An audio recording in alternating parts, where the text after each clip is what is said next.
Should we just search romantic comedies on Netflix and then see what we find? So for some reason people seem to be reluctant to lend me their car. I don't know why. But here we are again in the countryside with, well, yet another ZT. Now this is a Mark II version, so it is slightly different to the one we did before. First of all, the significant differences is the front end's a little squarer and you haven't got the twin headlights. We've got this all-in-one light unit. I do like this front end, but I do think the older style one looks more aggressive. And now this one we've got different wheels on, which are pretty swish. I do like these. Under the back we've got a squarer rear end. This one has a removable tow bar fitted, parking sensors and a dual exhaust, like most of them. The other notable difference is there's no keyhole on the boot. That's because with these ones you can push and hold the unlock button and it pops the boot. The boot, to which we will come back to later on. Now this is an SE model, so it's much higher spec than the last one. If we take a look inside, we have this all leather trim.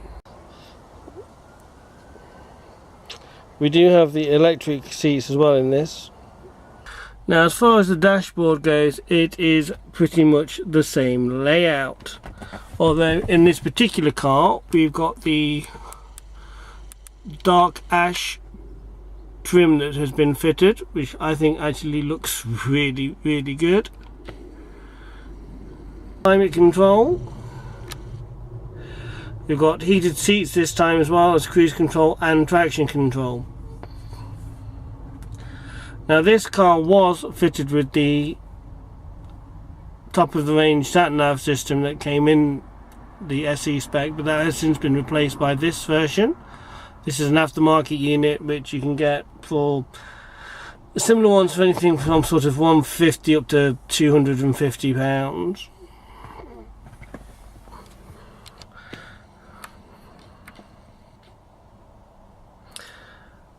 Once again you've got the steering wheel controls with the cruise control on the opposite side, all-round airbags and your all-round electric windows.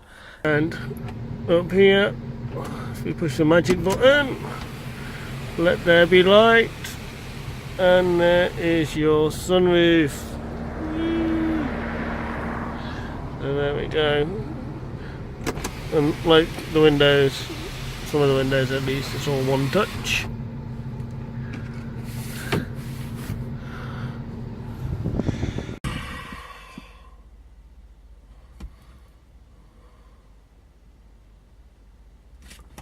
Again, even from back here, even with the seat in my driving position and I'm 6 foot, I can still sit here and be quite comfortable. Probably a reason why for a while these were used as ministers' cars.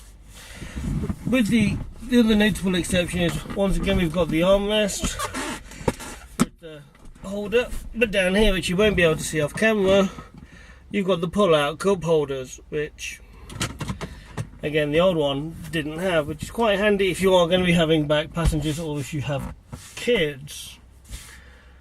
But as nice as this car is on the inside, none of these things are as important as its one of its main feature.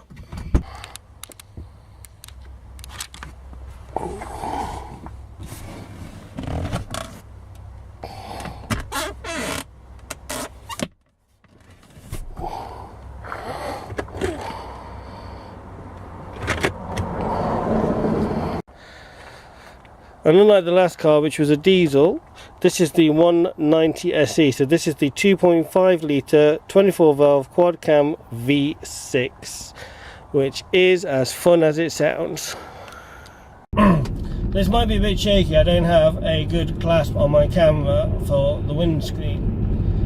Now, as I said, this is the 2.5 litre V6. Now don't get me wrong, I wouldn't mind one of the V8 versions of this, but there is something about a V6 growl that just is lovely to listen to. And the thing about this car is, if you just keep it at a relatively decent rev level, it will just plod along nice and slowly, no drama, no excitement, which is what we're doing now, keeping it no higher than 2000 RPM, and along we go, nice and leisurely. However, push it beyond that 2500 RPM and off we go to the races. Here we go. And you're very, very quickly up to speed. It's like being picked up and hurled to the horizon. It comes up very, very fast. Dear me. You can certainly have a good day out to the track with this car, that's for sure. Unfortunately, we have to stick to the speed limit.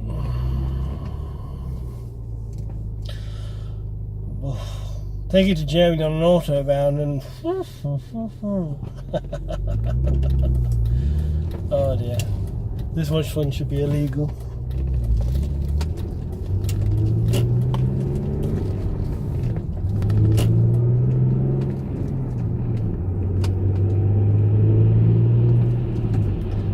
Nice and smooth drive.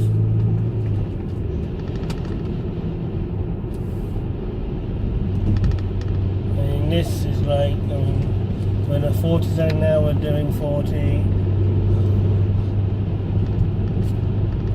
Barely feels like you're moving when you're sat in the driver's seat.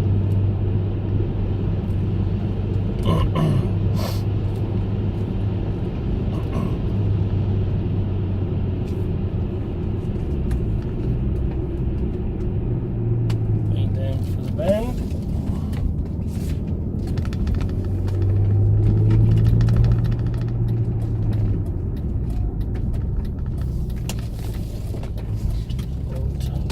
Very tight turn into the 60 zone.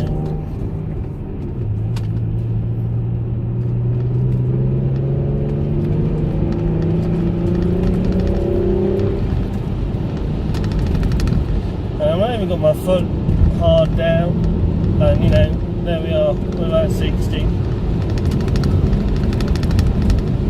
And into fifth and cruising along. It's a very bumpy road, so I apologise for the bad picture quality and the bumps.